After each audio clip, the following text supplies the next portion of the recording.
अस्सलाम वालेकुम वरहमतुल्लाह। तो आज हम और एक वीडियो लेके आपके लिए आए हैं।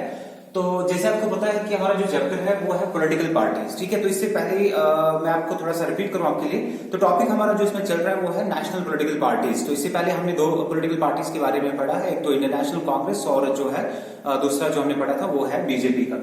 आज जो इसमें थर्ड पार्टी है that is the BSP. BSP जो है इसकी फुल फॉर्म है बहुजन समाज पार्टी, ठीक है ना। तो ये पार्टी जो है 1984 में बनी और under the leadership of the Kanshiram. तो कांशीराम की लीडरशिप में जो है 1984 में ये पॉलिटिकल पार्टी बनी।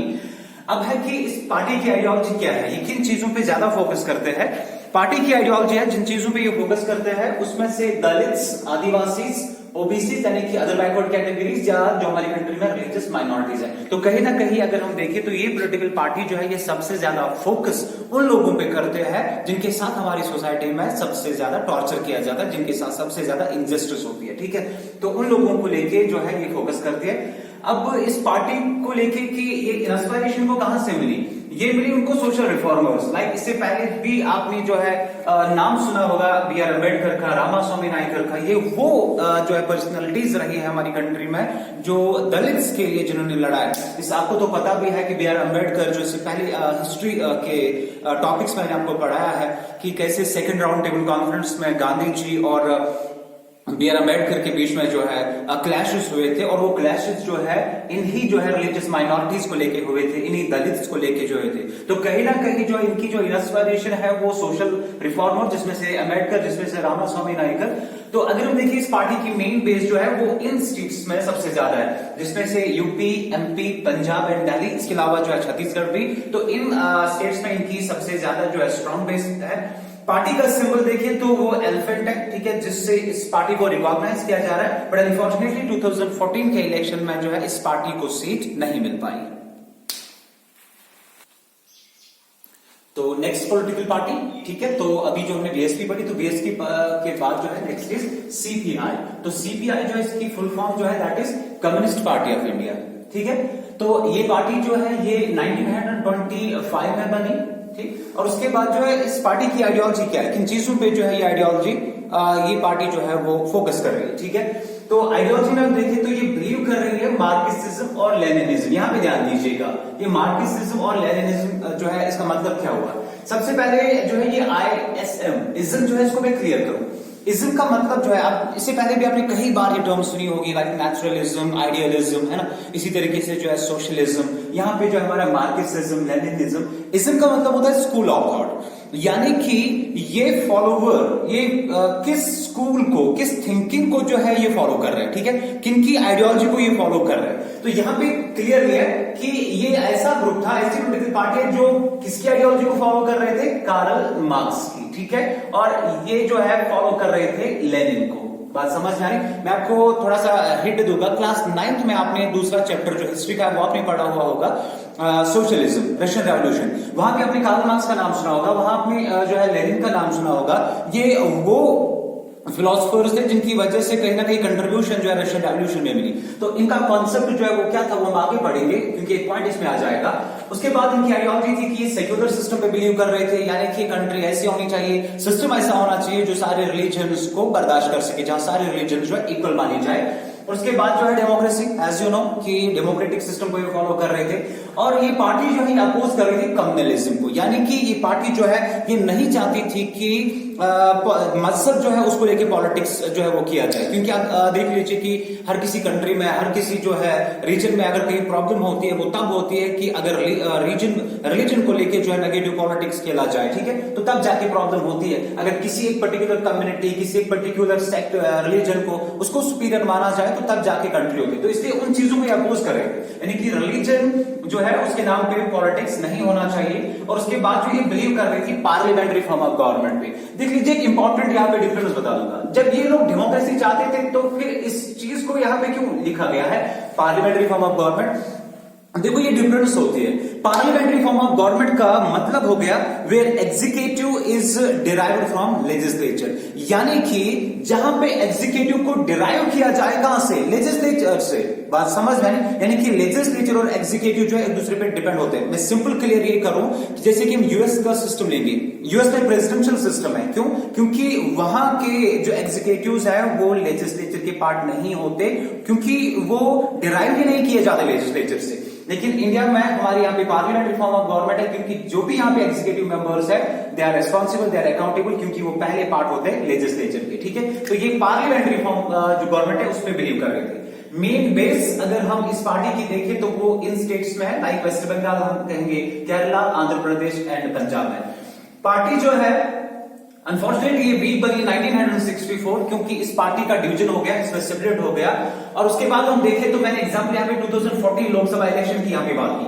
उससे पहले मैं थोड़ा सा आपको बता दूं कि 2010 में जो है जब सॉरी 2014 की अगर हम बात करें तो 2014 वाले जो इलेक्शन है तो उसमें उनको सिर्फ एक सीट मिली थी, और इससे पहले जो इलेक्शन हुआ था तो तब 10 सीट्स मिली थी, लेकिन 2014 में इस पार्टी को सिर्फ एक सीट मिली। दूसरी जो पार्टी है उसके बाद दैट इज सीपीआईएम, ठीक है। तो कहीं ना कहीं अगर देखें तो इनकी जो है बहुत सारे पॉइंट्स इनकी मैच है। सीपीआईएम की फुल फॉर्म है communist party of India Marxism, ठीक है। यानी कि कहीं ना कहीं जो है ये ज्यादा फॉलो कर रहे थे किसको, मार्क्सिज्म। ये सिंपली एक डिवीजन आया था, एक स्प्लिट आया था इसी पार्टी में। बात समझ में आ रही? लाइक ये पार्टी जो है 1964 में बनी, और अगर आप ध्यान से देखिए मैंने कहा था कि जो सीपीआई इसका स्प्लिट हो गया था 1964, यानी कि कुछ मेंबर्स जो है फिर वो अलग निकली, पार्टी का डिवीजन हो गया। 1964 में सीपीआई पार्टी बनी।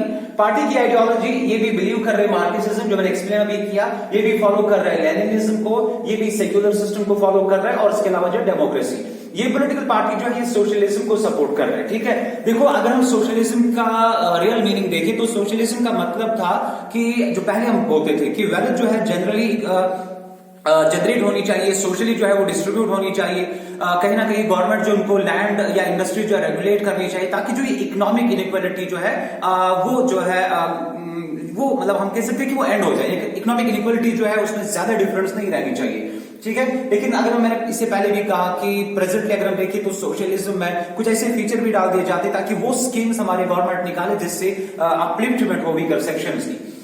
उसके बाद हम देखें तो मेन बेस इस पॉलिटिकल पार्टी की वेस्ट बंगाल में, केरला में, त्रिपुरा में, ठीक है। और 2014 के जो लोकसभा इलेक्शन है इसमें जो है पार्टी को 9 सीट्स मिली थी। एक इंपॉर्टेंट फीचर मैं इस सीपीआई पार्टी का बता दूं कि वेस्ट बंगाल में ये कंटिन्यूअसली जो है 30 इयर्स जो है इसने वहां पे रूल किया। तो ये था CPI and CPI.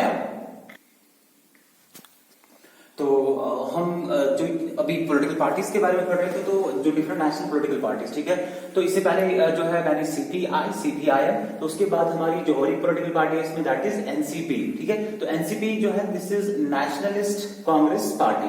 Nationalist Congress party जो है ये 1999 में बनी, और ये भी बनी थी जब मेजर जो एक हमारी पॉलिटिकल पार्टी थी आईएनसी, इंडियन नेशनल कांग्रेस, तो उसका जो है स्प्लिट हो गया था, तो उसके बाद जो है ये पार्टी बनी थी। अब पार्टी की आइडियोलॉजी क्या है देख लीजिए, कुछ चीजें इसमें जो ऑलरेडी आपके लिए नोन है। पार्टी जो है बिलीव कर रही थी डेमोक्रेसी पे, ये ऑलरेडी मैं पढ़ा चुका हूं, इक्वालिटी पे, ठीक है ना। अब देखो इक्वालिटी जो है हमारी कॉन्स्टिट्यूशन में one of the most important fundamental right है, right to equality from article 14 से लेके आर्टिकल जो है 18 तक। वहां ये हमारा इक्वालिटी आ जाता है, यानी कि मतलब चाहे मेन हो, वुमेन हो, इसी तरीके से जो है किसी भी रिलीजन से हो, किसी भी जो है कास्ट से हो, तो सबको जो इक्वालिटी होनी चाहिए। इक्वालिटी किस चीज में, यानी कि इक्वालिटी बिफोर द लॉ होना चाहिए, इक्वालिटी ऑफ अपॉर्चुनिटीज जो है वो होनी चाहिए, ठीक है ना। या इक्वालिटी होनी चाहिए अगर कोई जो है पब्लिक प्लेसेस का इस्तेमाल कर रहा है तो वहां पे इक्वालिटी होनी चाहिए। इसके अलावा जो है सोशल जस्टिस, यानी कि सबको जो है सोशली जस्टिस मिलना चाहिए, किसी भी कास्ट, किसी भी रिलीजन, किसी भी रीजन से हो, किसी भी जो है कास्ट सिस्टम से बिलोंग कर रहा हो। इसके अलावा फेडरलिज्म, ये ऑलरेडी मैं पढ़ा चुका हूं। फेडरलिज्म का मतलब हो गया कि ये डिस्ट्रीब्यूशन ऑफ पावर पे जो है बिलीव कर रहे थे। और उसके बाद जो एक इंपॉर्टेंट यहाँ पे गांधीयन सेक्युलरिज्म, देख लीजिए यहाँ पे ये सेक्युलरिज्म टर्म आपने सुनी होगी, ये गांधीयन सेक्युलरिज्म क्यों? क्योंकि गांधी जी जो है उसका मानना था कि रिलीजन और जो स्टेट है उसको कभी भी सेपरेट मत करो या अलग मत करो। उनका इंटेंशन ये नहीं था कि वो प्रमोट करना चाहते थे हिंदुइज्म को या किसी पर्टिकुलर रिलीजन को, नहीं। गांधी जी का मानना था कि पॉलिटिक्स जो है उसको गाइड करो, जो रिलीजन्स है उनके आइडियाज से, रिलीजन के जो मॉरल जो एथिक्स है उसको गाइड करो और अकॉर्डिंगली जो है आप जो है पॉलिटिक्स चलाइए। लाइक मैं सिंपल एग्जांपल दूं, जैसे फॉर एग्जांपल हमारे इस्लाम में जो डिफरेंट सहाबीज थे जब वो एडमिनिस्ट्रेशन चलाते थे तो वो रिलीजन को जो है ख्याल में रख के पॉलिटिक्स चलाते थे और सबसे बेस्ट एडमिनिस्ट्रेशन होती थी। तो इसलिए जो गांधी जी भी जो है ये मानते थे कि रिलीजन और जो पॉलिटिक्स है वो सेपरेट नहीं होना चाहिए, बल्कि पॉलिटिक्स को गाइड करना चाहिए according to the religion, according to the ethics. और उसके बाद जो है लेकिन एक जो में डिफरेंट पॉइंट है कि ये पॉलिटिकल पार्टी चाहती थी कि जो कंट्री में जो हाईएस्ट ऑफिस है वो सिर्फ नेचुरल बॉर्न सिटीजन को मिलने चाहिए। तो कहीं ना कहीं जो है ये फेवर कर रहे थे जो ओरिजिनल रेजिडेंट्स हमारी कंट्री के हैं, ठीक है, तो उनको ही जो है वो मिलने चाहिए। उसके बाद अगर हम देखें तो मेन बेस, ठीक है, तो मेन बेस इस पार्टी की जो है वो महाराष्ट्र, मेघालय, मणिपुर और आसाम। 2014 लोकसभा इलेक्शन की अगर हम बात करें तो इस पार्टी को जो है 6 सीट जो है लोकसभा में मिली थी। उसके बाद जो नेक्स्ट पार्टी है दैट इज आम आदमी पार्टी, ठीक है, तो ध्यान दीजिएगा बड़ा इंपॉर्टेंट है, इसमें कुछ जो पॉइंट्स है आपके फ्यूचर में भी वो काम आएंगे।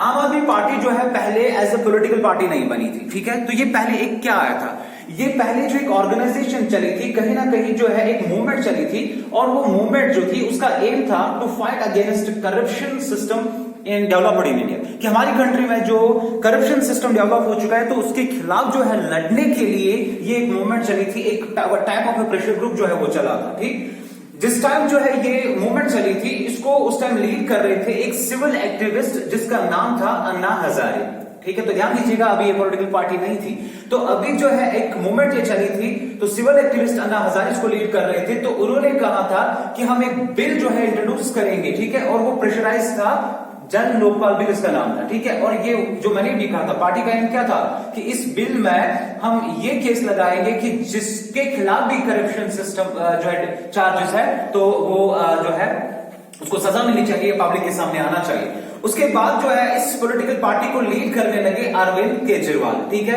तो जब अरविंद केजरीवाल ने चार्ज लिया इस प्रेशर ग्रुप का तो उसके बाद ही जो है उसको कन्वर्ट किया गया पॉलिटिकल पार्टी में, ठीक है, और इस तरीके से आम आदमी पार्टी जो है वो फाउंड हो गई। बात समझ गए? अगर आपको याद होगा प्रीवियस एक लेक्चर में मैंने कहा था कि बहुत सारी पॉलिटिकल पार्टीज जो प्रेशर ग्रुप से आई है, जो किसी न किसी मूवमेंट से आई है, तो आम आदमी पार्टी भी एक मूवमेंट से जो है चली और उसके बाद पॉलिटिकल पार्टी हो गई। जब इस पॉलिटिकल पार्टी ने दिल्ली असेंबली जो इलेक्शन था 2013 में, इस पॉलिटिकल पार्टी को मिली जो है 28 सीट्स आउट ऑफ 70। आपको फिगर से लगता होगा कि बहुत कम सीट्स मिली है, आउट ऑफ जो है 70 को 28, लेकिन नहीं, ऐसा बिल्कुल नहीं था, क्योंकि एक बहुत बड़ा सरप्राइज था, फर्स्ट टाइम कोई पॉलिटिकल पार्टी और उसको 28 सीट्स मिली, तो एक्सपेक्टेशन से कहीं ज्यादा था, तो कहीं ना कहीं इनकी अचीवमेंट थी, ठीक है। और उसके बाद उन्होंने गवर्नमेंट बनाई, लेकिन जो है ये मेजॉरिटी तो थी नहीं, लेकिन इनको जो है कोलिशन में जो है वो गवर्नमेंट बनानी पड़ी।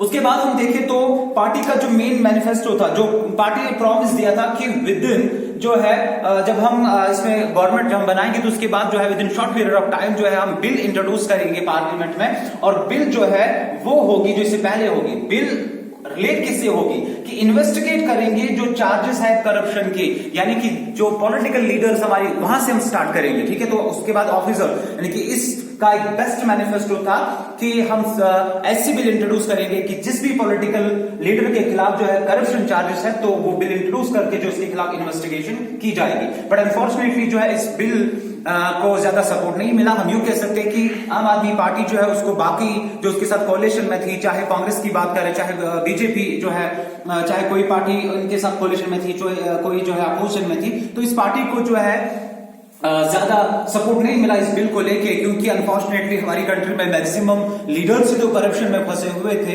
लेकिन पार्टी ने जो है लोगों के सामने प्रॉमिस तो किया था, तो यही एक रीजन था कि उसके बाद जो है इस पार्टी ने जो है विद इन 49 की, ठीक है। अब पहले आप इस पे ध्यान दीजिएगा, ठीक है, तो अभी मैं कैरी ऑन करूंगा इस टॉपिक को। तो जो आम आदमी पार्टी जो है अनफॉर्चुनेटली उसको जो है 49 डेज के अंदर ही जो है इसको रिजाइन करना पड़ा। क्यों? क्योंकि मैंने पहले ही कहा था, इसने प्रॉमिस किया था कि मैं बिल इंट्रोड्यूस करूंगा, करप्शन चार्जेस जिस भी पॉलिटिकल पार्टी के खिलाफ या लीडर्स के खिलाफ होंगे तो इन्वेस्टिगेट करेंगे, लेकिन इस बिल को जो है सपोर्ट नहीं मिला, ना तो कांग्रेस ने सपोर्ट दिया, ना तो बीजेपी ने सपोर्ट दिया, तो इस तरीके से जो है गवर्नमेंट ब्रेकडाउन हो गई दिल्ली में।